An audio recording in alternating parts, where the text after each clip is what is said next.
Mis amados hermanos, buenos días. Como siempre, cada mañana al encuentro de su palabra. Vamos hoy dirigidos por el Señor desde la eternidad en ese propósito que nos ocupa, a ir a aquello que edifica nuestras vidas cada mañana, que es la palabra de nuestro Dios. Le voy a invitar por favor a que vaya a la Escritura, Epístola a los Romanos, en el capítulo 9. Vamos a ir ahí deteniéndonos en ciertos puntos de la Escritura, bajo el título que Pablo le dice en aquel entonces a los hijos de Israel, considerando en aquel tiempo su necesidad y su apremio por predicar el Evangelio, no sabiendo por otro lado que esta palabra había de ser llevada por el Espíritu Santo a quedar dentro del canon bíblico que edificaría nuestra vida hasta el día de hoy. Romanos capítulo 9. El apóstol Pablo, sintiendo pesar, gran tristeza en su corazón por lo de su nación, le dice en el versículo 2 que tiene gran tristeza, continuo dolor en su corazón y que desearía ser separado de Cristo él mismo por amor a sus hermanos, los que eran descendientes de Israel, parientes según la carne, israelitas en quien pertenecía la adopción como hijos, la gloria, los pactos, la promulgación de la ley, el culto y las promesas. Nada más eso. A quien pertenecen la adopción como hijos, la gloria, los pactos, la promulgación de la ley, el culto y las promesas. Nosotros como gentiles estamos excluidos de estas promesas. Sin embargo, cuando el apóstol Pablo lleva este evangelio a aquellos a quienes les fue entregado, le rechazan. Y le rechazan porque rechazan a Cristo, la roca eterna.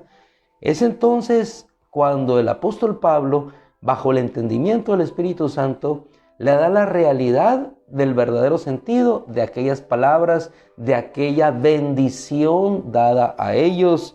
Y les dice en el versículo 6, algo que nosotros sabemos hasta este día. No es que la palabra de Dios haya fallado. ¿Por qué? Porque me esfuerzo en predicarles el Evangelio. Y sin embargo lo rechazan al Mesías. Pero no es que la palabra de Dios haya fallado. Probablemente algunos decían, es que la palabra no tiene su cumplimiento.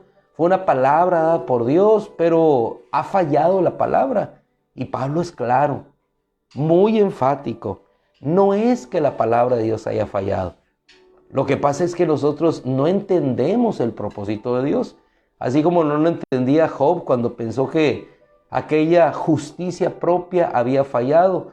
No era que Dios estaba fallando, no era que la palabra estaba fallando, sino que se estaba cumpliendo un propósito de Dios, y es lo que explica Pablo en este momento, porque en el versículo 7 les da la revelación, es decir, el conocimiento de aquello que ellos no sabían o conocían, para que pudieran ver con más claridad que aquello que se estaba gestando, la persecución, el rechazo hacia el Evangelio en el reconocimiento de Cristo como el Mesías, tenía un propósito claro. ¿Por qué? Porque dice en el versículo 6 final, porque no todos los descendientes de Israel son Israel. No todos los descendientes de Israel son Israel. Entonces, ¿quién es el Israel?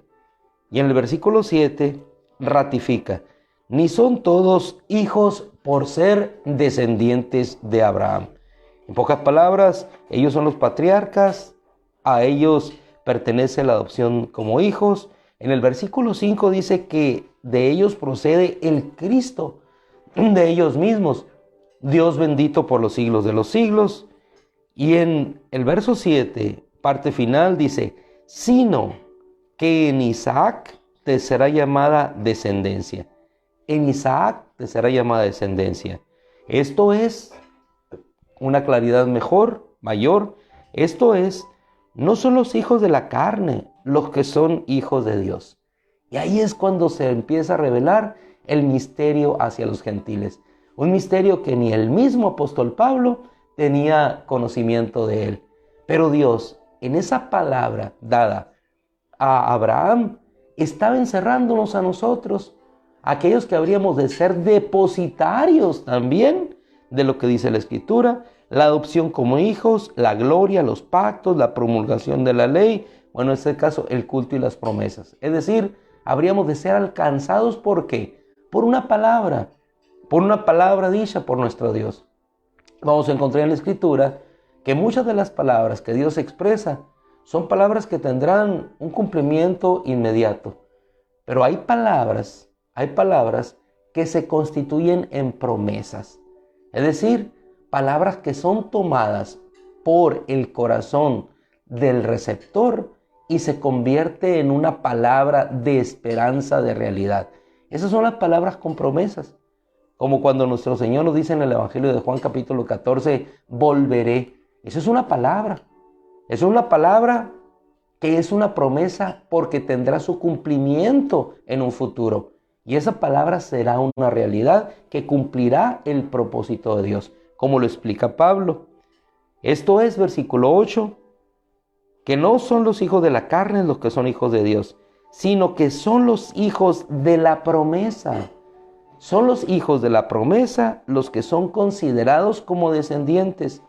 Y en el verso 9, que es uno de los textos que nos vamos a llevar en el día de hoy, quisiera yo en mi corazón para que estuviera claro que hay palabras de Dios que son dadas como promesa a nuestra vida, porque dice, esta es una palabra con promesa, una palabra con promesa.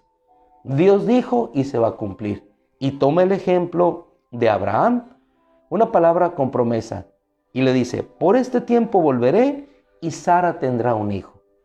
Era prácticamente imposible que Abraham y Sara pudieran tener un hijo. Sin embargo, ¿cómo sería?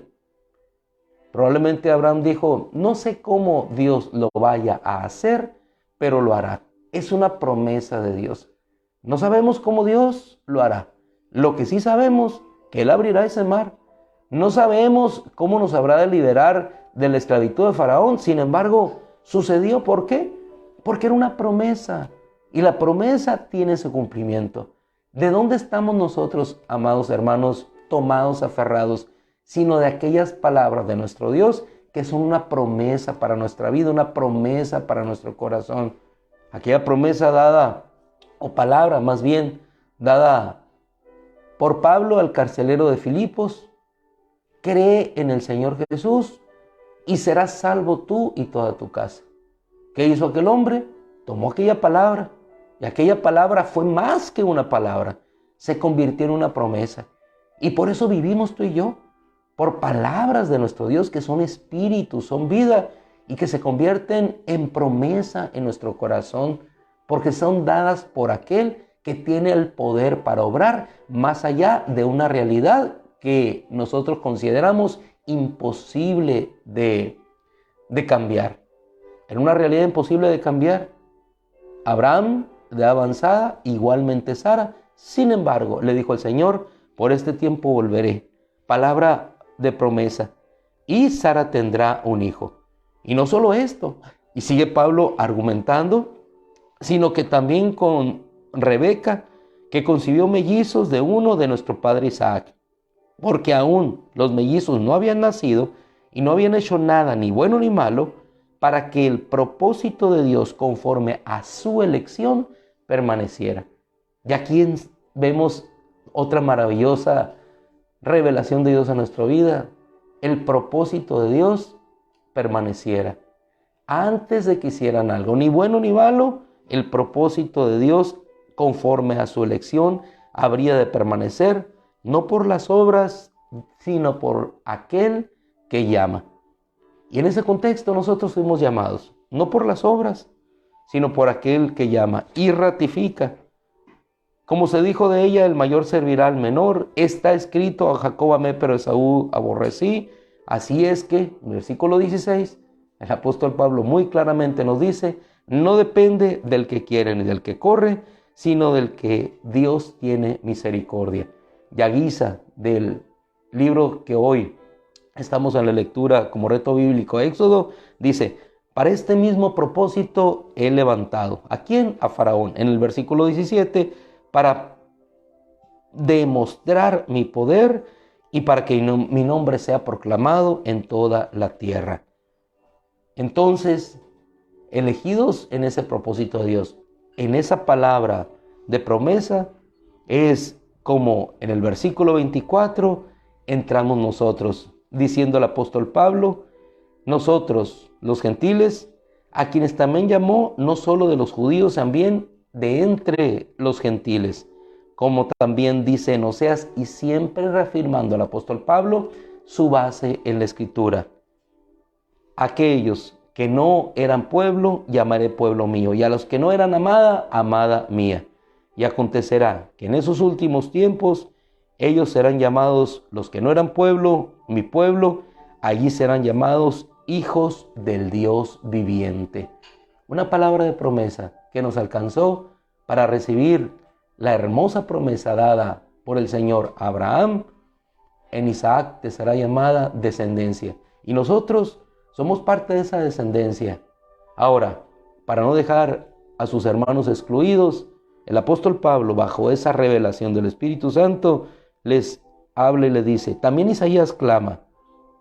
Exclama en otra parte, aunque el número de los hijos de Israel sea como la arena del mar, solo el remanente será salvo. Todo, hermano, gracias a quién, gracias a aquel que es la roca eterna y en quien está cimentada toda palabra y toda esperanza de nuestra promesa, nuestro Señor Jesucristo. Terminando así el apóstol Pablo en el versículo 33, escribiendo, como está escrito, he aquí pongo en Sión una piedra de tropiezo y roca de escándalo. El que crea en él no será avergonzado. Resumo, no será avergonzado. Aquellas palabras de promesa que están dadas por Cristo, la roca eterna, si creemos en esas palabras, no seremos jamás avergonzados. Hemos sido constituidos en hijos de Dios por una palabra dada por Dios a un hombre que se tornó en una promesa que creyó y le fue contado por justicia. Una palabra puede quedar solamente como una palabra, pero una palabra con promesa dada por Dios, entonces traída a nuestro corazón, nos es contada como bendición, como justicia. En el caso de Abraham, le fue contada por justicia, y esa justicia por la fe es la que nos tiene a ti y a mí hoy parados sobre esa roca eterna, Jesucristo, confiando en que el propósito de Dios habrá de cumplirse conforme a su elección. Así es que gocémonos, porque en esa palabra de promesa nosotros fuimos incluidos, aunque en otro tiempo no aparecíamos, pero hoy hemos aparecido, aquí estamos para dar gracias a Dios y gloria a nuestro Dios. Hermoso pasaje de la Escritura con el cual nos hemos encontrado hoy para bendecir y edificar nuestra vida. Señor te bendiga. Momentos más, nuestra hermana Sonia nos va a mandar el reto de lectura bíblica hoy. Este día no la mandé a las 5:30 de la mañana, como regularmente hemos acostumbrado durante ya casi 2 años, porque ya entramos a otra fase de nuestro caminar en el transcurso y edificación de la palabra. Oramos, le damos gracias a nuestro Dios, que Él nos bendiga, nos fortalezca como siempre y nos haga entender en claridad el propósito de vida que tiene en nosotros. Padre, gracias te damos. Qué hermoso día, Señor, aunque un poco frío, pero al calor de tu Espíritu Santo y en la palabra, Señor, nos sentimos gratamente bendecidos, animados y confortados, Señor, porque tenemos palabras de promesa de parte tuya que habrán de cumplirse. Gracias, Padre. Bendice a mis hermanos, bendice nuestra vida, bendice nuestro caminar, nuestra salida y nuestra entrada, hasta el día, Señor, en que nos encontremos contigo. Gracias, Padre. A tu nombre la gloria. Amén. Mis amados hermanos, que el Señor les bendiga. Hoy, en este día, ya se mandan los textos bíblicos y audios. Me tocó como inicio. Mañana está nuestro hermano Leonardo León Espíndola, este joven. Así es que animados, vayamos a la palabra. Dios les bendiga, un abrazo, cuídense mucho, abríguense bien antes de salir.